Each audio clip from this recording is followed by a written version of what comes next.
when I get home, I'm going to tell them all about having the best warm-up groups ever. Black Sabbath, the Plasmatics warming up for me. That's really pretty cool.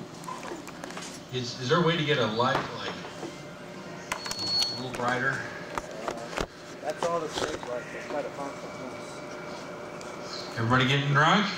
Yeah! Having fun? Yeah! Yeah. Woo!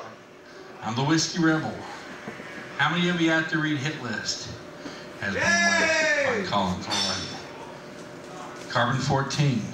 Yeah! How many of you have my wonderful book, Job Jumper? Woo! Yay! All right. Or have heard Rancid Bat? Woo! Woo! All right. I'm glad to be here.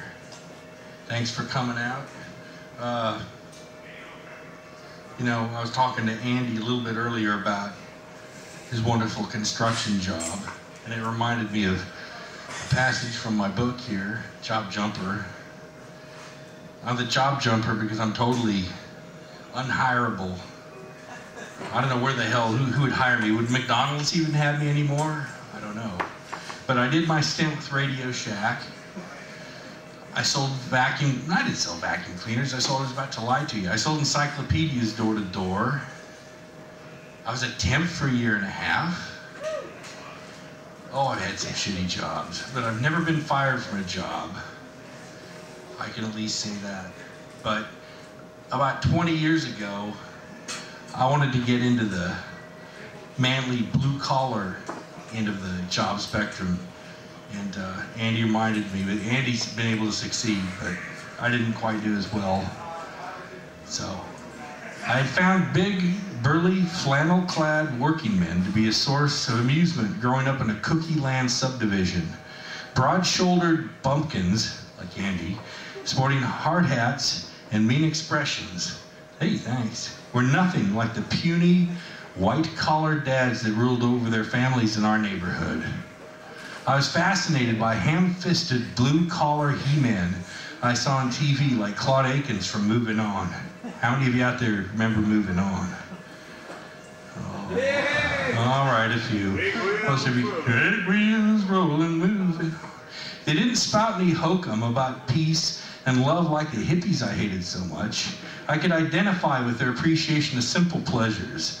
An ice-cold six-pack, a wrestling card on TV, bottomless cups of steaming coffee. That's real living. They sure knew how to enjoy life. I knew I could never be one of them, of course. You had to watch what you said around blue-collar men. Except for Andy. If you didn't believe in God, they figured you were a hippie faggot. Once a friend and I had vacationed for a week in Wyoming, Montana, and Idaho, just to be around small-town rednecks. We attracted some funny looks with our long hair and beards, but we sincerely respected them and their ways.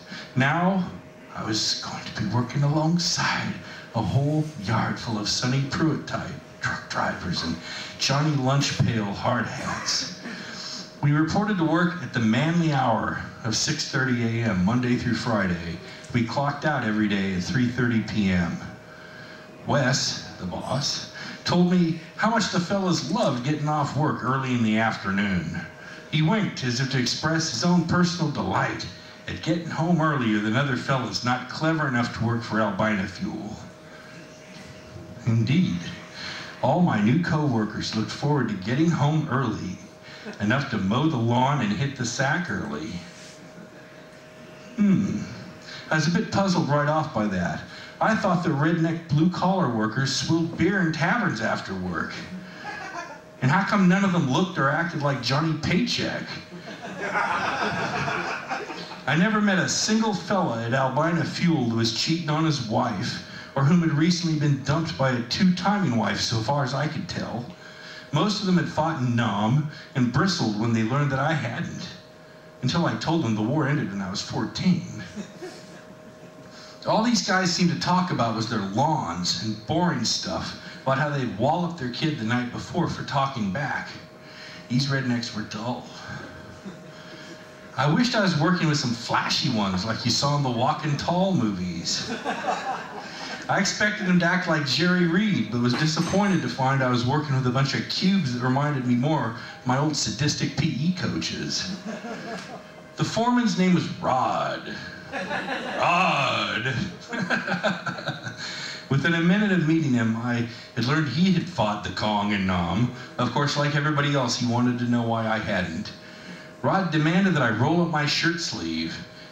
He swatted the meaty part of my arm and grunted, disappointed. He said, "Irwin, you got big arms, but they're flabby. We got to get you in shape." He assigned me the first week to unloading trucks loaded with rolls of itchy pink insulation in the hot sun. How? Yeah. Have you done that, Andy? No. Rod prided himself on the fact that he was a former Marine. At lunch hour, he'd slip into a pair of gym shorts and jog around the track at Grant High School across the street. He'd run a couple miles or so in 90-degree heat and then run by where the rest of us were eating lunch, shouting, "Pussies! Pussies! Ha ha ha!" By lunchtime, I was bone fucking tired. So were the other fellas. By quitting time, I was drenched with sweat. I'd go home to a cold shower and an early dinner and be in bed by 9 p.m. No wonder the necks I was stuck with weren't any fun. I was too pooped to do anything until the weekend. They must have been too. I quickly realized that I was never going to be transferred to the office at Albina Fuel, as I had counted on. I had counted on my superior brain to dazzle and impress the management and staff. Unfortunately, my great wisdom was best kept to myself. Unless you wrap great thoughts in the proper God-fearing, humble manner, like John Wayne, for instance, the entire staff would think you were uppity and a brown-noser. Reading a book at lunchtime? You were a faggot. Going to college part-time? You were time-wasting, egghead faggot. Majoring in business? A snooty faggot. Anytime I tried to speak up, in fact, Rod would be there to squeeze my bicep and shake his head sadly. 2 weeks I lasted. That's as long as it took for me to realize that there's two types of rednecks.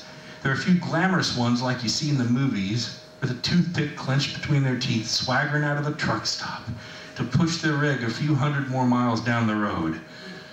But unfortunately, the blue-collar types I worked with in the mid-'70s were just as boring and unpredictable as Sears shoe sales associates. I learned that the greatest high or low point of the blue-collar day was cracking open the old lunch bucket to see what the little lady packed. Ham or bologna today? Just like Fred Flintstone. I knew I'd never last 45 more years of Rod squeezing my bicep. I knew I wouldn't last more than 45 more days avoiding sacrilegious remarks or references to marijuana and rock and roll. Both subjects were considered forbidden ground. A love of either would brand you as a faggot. I realized that if I called up the employment agency immediately, I could demand, according to my contract, that they find me another job with only a slight financial penalty, which I did. Not that that job was any better. I went to work as a bill collector after that.